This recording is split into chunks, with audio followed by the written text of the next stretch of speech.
Could be a little bit tougher to get that intensity level when your record is what it is for Edmonton, and you know they're going to play all three quarterbacks this afternoon. Roughriders have established a ground game, and they're going to stick to it this time. Don't put much of a dent in that front as Garrett, the ball carrier, once again. I mentioned Garrett had a good opening game this year against the BC Lions, and then the next week was stymied against Montreal, 5 carries and 9 yards. I think it's a good play or good call by Corey Chamberlain to rest Corey Sheets. 2nd and 8, short drop, and he'll drop it off to Garrett, and Garrett with a move back inside and lunging close to the first down. 1,598 yards for Corey Sheets. Wasn't even dressed for this game. Of course, Lee talked about his discussion, heated discussion with his offensive coordinator, George Cortez, on the sideline last week in Calgary. That's all under the bridge, water under the bridge, but what a season for Corey Sheets. Of course, missed 3 games as well due to injury, but still banged up a little bit, and this is a good call by Corey Chamberlain. Just let him rest, get ready for next week's game. As a first down, back in the hands of Garrett, puts his head down. TJ Hill, the tackle. One thing the Roughriders will be looking at next week is to get off to a better start. This is a team with 67 first quarter points on the season and only 20 in their last 8 games. So they have been a slow starting team most of 2013. Well, and the other rehearsal here for them in this game is just to have a clean game. Get rid of the unnecessary roughness, calls after the whistle. 2nd down, Willie the throw, and he overthrows Weston Dressler, who looked like he was open. 6th in the CFL in receiving for Weston Dressler, and I wonder how long he'll stay in the game. I know Corey Chamberlain is limited when it comes to how many receivers he has to choose from in this one this afternoon, but he had a bit of a shoulder in the middle of the regular season, and there's a guy that the Riders do not want to lose this week in a game that doesn't matter in the standings. Low snap. Schmidt scooped it up and gets it away. Miles dancing backwards, and he's going to lose yards. Drop back at the 22. Paul Waldo has led the Roughriders in special team tackles, number 20 on the year for number 21. Well, he's number 3 coming into today's game in special team tackles. A great look at how difficult it is. Paul Waldo had contain as well as trying to drive down, fight off his man. It's a 45-yard barroom brawl, and he gets down there and wins it and makes the tackle. 20th tackle in special teams for Paul Waldo. 6-year bet. Deepest start for the Eskimos. There's the first completion. Shamad Chambers, the Eskimos nominee as top Canadian, gets tossed out as Mike Riley checks down to get his first completion on the board. Voted by the players in the league as the toughest player in the CFL. And that's a sizable mandate too, 83%, and who'd argue with it the way he played this year? A lot of times we watched him get up off the turf, brush himself off, adjust his helmet, put his chin strap back on, and get back in there. I lost count. 2nd down, looking to the wide side. Now he'll take off. And Riley will show you a little of that toughness as he gets the first down up near the 35. And even Dwight Anderson giving a little tap and congratulations. Oh, there's tons of respect you get. You earn the respect certainly of your teammates, and Mike Riley has done that this year, but you get the respect of the opponent as well. That's why he was voted. 83% of the players voted him. He's a tough player. Took it on the chin a bunch this year and didn't back down. Started every single game and was hit probably more than any quarterback. And I said even Dwight Anderson because he's the #1 trash talker. And here's Riley the keeper, and he's up near another first down, so he's going to go down swinging today, and he's taking some lumps too. Boy, is he ever. I mean, just think back to some of the hits that Mike Riley, Toronto Argonauts, how many times on the sideline were they trying to see and check him? That was when he had that burst of sack problem on his throwing side elbow, the shot to the chin by Eric Fraser. I guess if there's a player in the league that knows the concussion protocol like the back of his hand right now, it's Mike Riley. And he's become a spokesman for stronger sanctions regarding headshots. Here's Hugh Charles, and Charles will run it up to the 50-yard line. Terrius George makes the tackle. By the way, Mike Riley with 30 yards so far on the ground is 21 away from 700. And only 10 quarterbacks in CFL history have run for 700 yards in a season.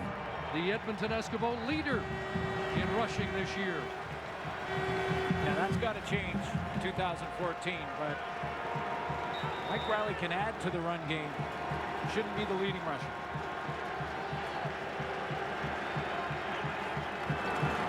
First down, back in the hands of Charles. Room off the left side got closed down, and Alex Hall and Jiro Kowali there defensively. Kowali at middle linebacker today. Mike McCullough is on the sidelines. Don't know how much we'll see of their starting middle linebacker. Well, with Kavis Reed, his future, of course, been talked about a bunch over the last couple of weeks, and what Ed Hervey does moving forward. But one thing, no matter what happens, Kavis Reed can be very proud of is that he bit the bullet and he stuck with a quarterback, gave him an opportunity to establish himself. And Mike Riley has done that. And there was times in the mid-season that didn't look like that. I mean, you think back to the BC game, Chris. Well, we get 5-6 games into the regular season, and there was a lot of people talking about the fact that maybe Riley had had enough of a look, and it was time to go down the roster and look at other players. And at that time, Kavis Reed basically said, absolutely not. He's our guy. We believe in him. I remember the press conference in Montreal in their very next game. He said, we're sticking with this guy because he can be the guy. So whatever happens to Kavis Reed, he can be proud of that. And then you add Matt Nichols, a healthy Matt Nichols in training camp next year to the mix. If he competes with Riley and wins the job, they're both better for it. If he's a good, solid backup, that's good as well. Their quarterback position is slowly leaving the shadow of the Ricky Ray trade. 3rd and 2, and Kavis Reed is elected to send the punt team on. So Grant Shaw will drive it into the wind and bounce it down inside the 15. And the cover team does its job, bringing Sanders down at the 15-yard line. Drew Willie and the Roughriders back on offense when we return.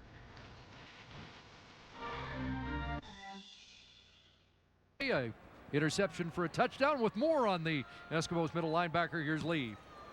Thanks a lot, Chris. Yeah, Rennie Curran from Georgia. Of course, this is his first year in the CFL. It's actually the first year he's ever been in Canada. He's still learning the country. In fact, yesterday he pointed at my poppy and asked me what the symbolism was as he continues to learn things that we have here in Canada. He also loves Western Canada so much as it reminds him back of the South in America because of its hospitality. Really loves it. Of course, the weather, a little bit different, but he's not complaining about today, guys.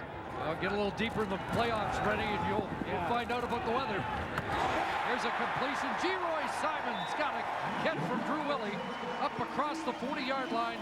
His first catch of the game. You mentioned the chemistry Willie and Simon had going back to that Willie start in Guelph. Only 100-yard game for Geroy Simon that week.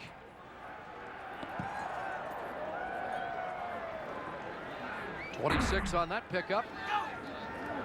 Watch him going deep. Going deep. Riley went in the block, and now Garrett releases, and he's up to the 50. A late flag is tossed. Another tackle by Rennie Curran. Lee talked about coming from Georgia in the South and the Southern hospitality. Major foul, roughing a passer. Edmonton, 91.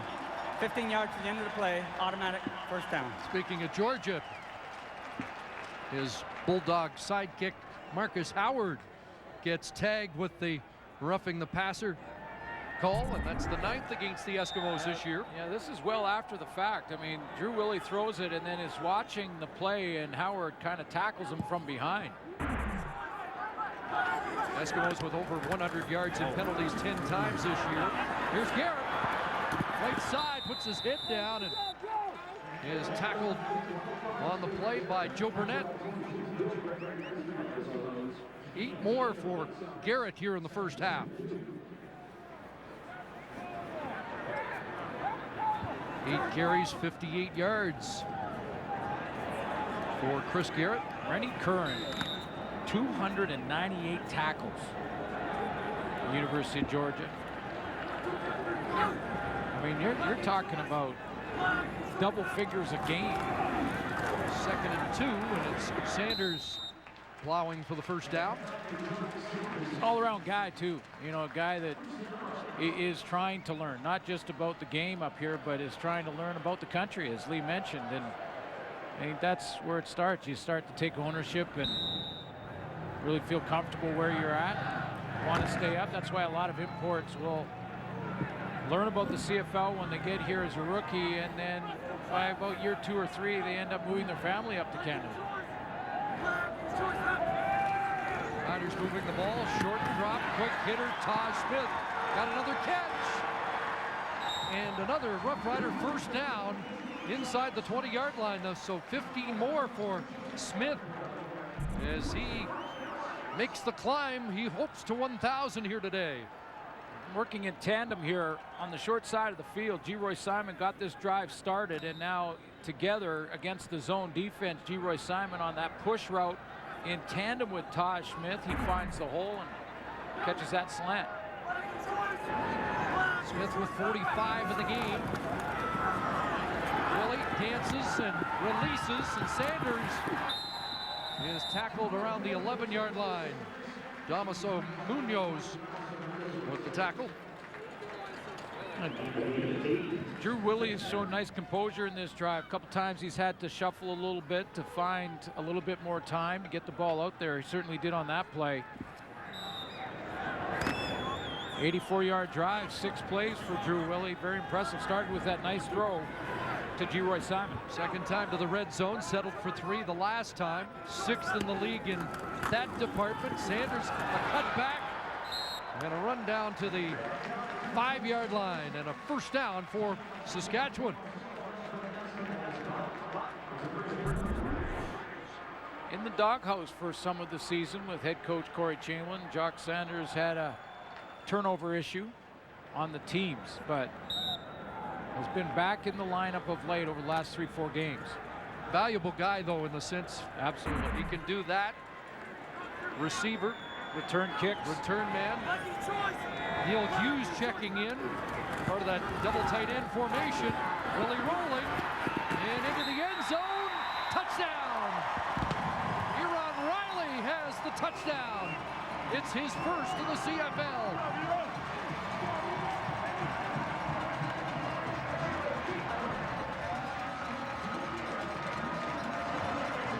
Good play fakes here by Drew Willie. Play fakes that get him the corner. Gets outside, he has the option to go to Jock Sanders, decides to hold off on that flat throw and go for the end zone, and Eron Riley goes down and picks it up off the turf.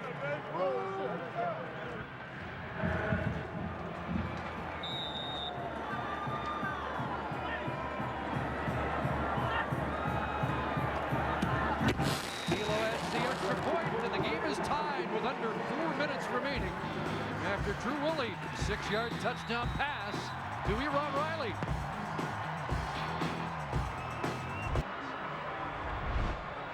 Take another look at this play fake by Drew Willie as he's going to hold the play fake to Taj Smith right here for an extra second. Look at him. He takes a look down the field. He's got his hands in the right position, holds that play fake. That gets him the corner. That's the first half of the replay. I'll show you who it influences after the kickoff. Because he held it that long, he got outside of containment. 8 plays, 95 yards for the touchdown. Here comes Miles, got something going. Look at that speed across midfield. He'll outrun Smith. down the sidelines. And did he step out? He did at the 35-yard line. Ricky Schmidt just got enough to angle about and save the touchdown. Well, we're going to show you this replay first, quite a return, and then we'll get back to who that play fake influenced on that touchdown by Drew Willie. But what a run here by Jamal Miles. Watch him take up, and that's the key to these wide returns, is that you take about 4 or 5 yards right up into the line, make it look like to the cover team that you're taking a middle return down Main Street, then you bounce it outside, and now you've got your blockers some angles, and that's where Miles just stepped on the white line, and that was very close. Wow. And he didn't go into the end zone and finish the play. Fake to Charles on a roll, and there's Mike McCullough. The middle linebacker gets to the quarterback and brings him down back at the 40. Let me go quick back. We'll show you McCullough in a second. I want to go quick back and just show you that play fake where Drew Willie held the ball to Tosh Smith. It was TJ Hill. He's going to hesitate 3-4 seconds here. Comes way inside. Now watch TJ Hill. Now he's in a chase. Now he's in behind. Tries to get back and recover and can't. So the first touchdown for Riley comes after the 95-yard drive, which came after Kivas Reed elected to punt on 3rd and a yard and a half.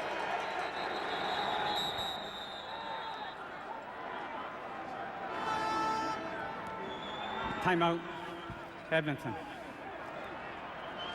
So the Eskimos almost didn't get that play off. They call a timeout.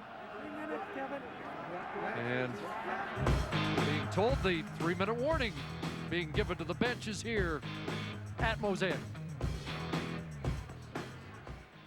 See live at the half in the coach's playbook. Paul Appelese will look at the rushing of Mike Riley, and our panel will be in playoff form already with the coin toss. Gumpy's ready. And these folks are ready for Grey Cup 101 here in Rider Nation in a few weeks' time.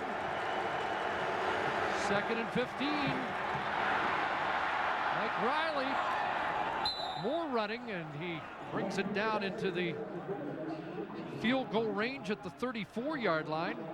So 7 more for Riley to add to his rushing totals, and out comes Grant Shaw. You know, he's such a good runner, and we talked about getting close to 700. Right here is John Chick. He doesn't even rush the passer here because he is concerned with Riley. He's just spying him, taking a look at Chick. Doesn't get up at Riley. Doesn't get up the field at all.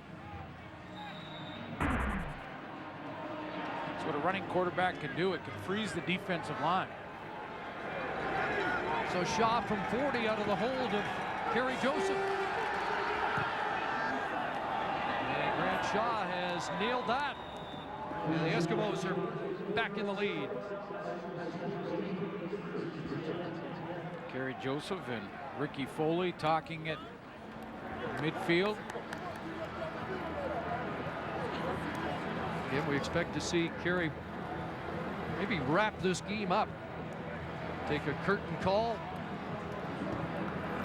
Although we want to pay our respects in case it's the last game, but he's not indicating it's his last game. No, he's not, but you have to wonder, I mean, will he have the opportunity in Edmonton or anywhere else? I mean, veteran guy that you know for sure is going to stay in football. I've talked to him many times about it, and he wants to become a coach whenever that day comes where he hangs up the cleats.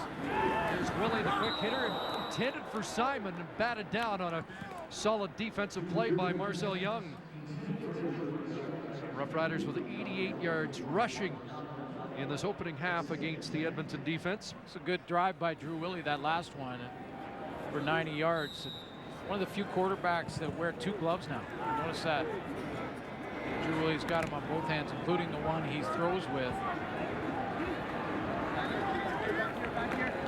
You're on now. It was a trend for a while. 2nd and 10. Good protection. Long out to drop bag. And he won't be able to get to the first down stick. Slowed up by Eric Samuels on the corner.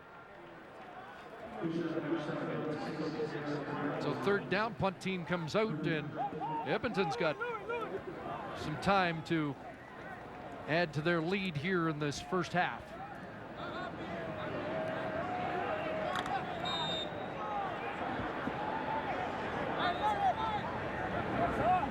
Joe Burnett will be the return man this time. High kick by Schmidt. Burnett back at the 15, and again, the cover team does the job on punts. Ricky Schmidt's the Saskatchewan Roughriders outstanding special teams player nominee, and not very often that nomination goes to a punter, but he has just been lights out. I mean, whether it be his angled kicks when the Riders want to pin a team deep, or just changing field position with a big one. I mean, that was another sky high kick that changed field position and gave his defense an opportunity. So doesn't happen very often, but Ricky Schmidt, congratulations on the nomination. Made his debut in the Western semifinal last year, so coming up to a year with the club. There's John White in at running back now, and Butler meets him. Ricky Foley also on the tackle. Well, there's some good news for Rider fans that Craig Butler, who was injured in the very first series of this game, is back on defense. Looked like he had jammed his wrist or something, but Butler made that tackle. What a season he has had when you consider that guy playing undersized at linebacker leads the team